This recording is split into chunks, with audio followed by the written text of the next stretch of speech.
The sun has not risen yet. The camp is already awake. Someone checks the fire. Someone else listens for distant animals. A child is still asleep beneath a hide blanket.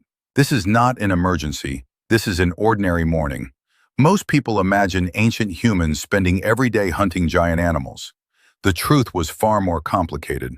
For more than 95% of human history, our ancestors lived as hunter-gatherers. Their days followed a rhythm shaped by sunlight, weather, seasons, and cooperation.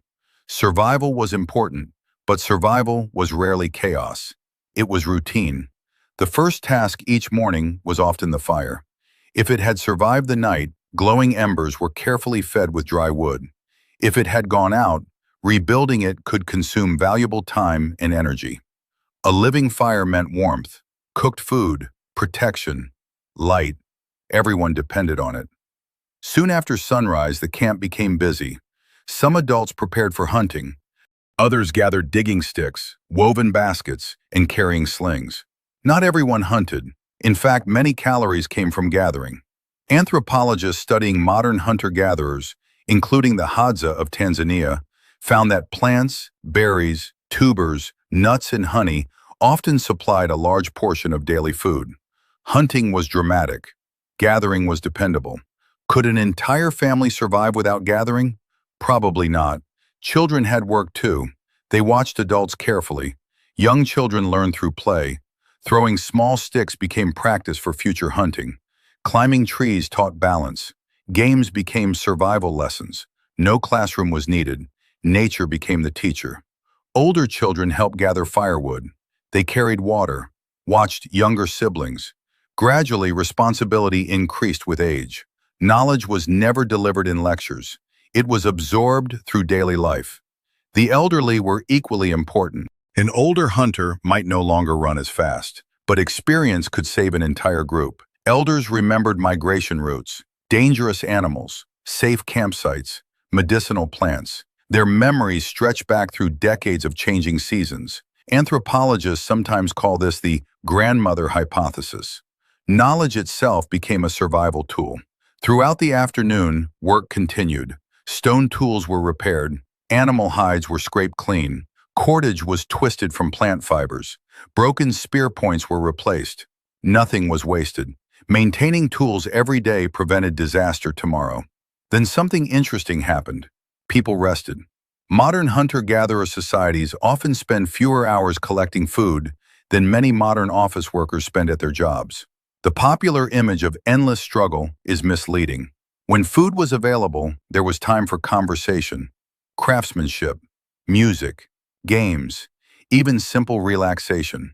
Life was difficult, but it was not constant panic. As evening approached, everyone returned to camp. Food was shared. Successful hunters rarely kept everything for themselves. Anthropologists repeatedly observe widespread food sharing among hunter-gatherer societies. Tomorrow's successful hunter might be someone else. Generosity strengthened everyone's chances of survival. Then came the fire. The busiest part of the day was over. The most important part was just beginning. People cooked together, repaired tools, treated injuries, planned tomorrow's hunt. Children listened to stories. Songs echoed into the darkness. Anthropologist Polly Wiessner found that conversations around evening fires shifted dramatically. During the day, people mostly discussed practical tasks. After dark, stories became longer. Ideas became deeper. Morality, history, family, the future. The campfire became humanity's first classroom. Then sleep arrived. Not everyone slept at once. Someone usually remained awake. The fire needed tending. Predators still hunted after sunset. Researchers studying modern hunter-gatherer groups have found that at almost every hour of the night, someone is naturally awake. Without assigning shifts, the group remained protected. It was an elegant solution built entirely from normal human sleep patterns. Morning would come again. The same routines would begin again. Not because ancient humans lacked imagination, because routine kept people alive. The next time your morning begins with checking your phone, making breakfast, preparing for work, or helping your family, remember this. Daily routines did not begin with civilization. They began hundreds of thousands of years ago around small fires, simple tools, and people working together.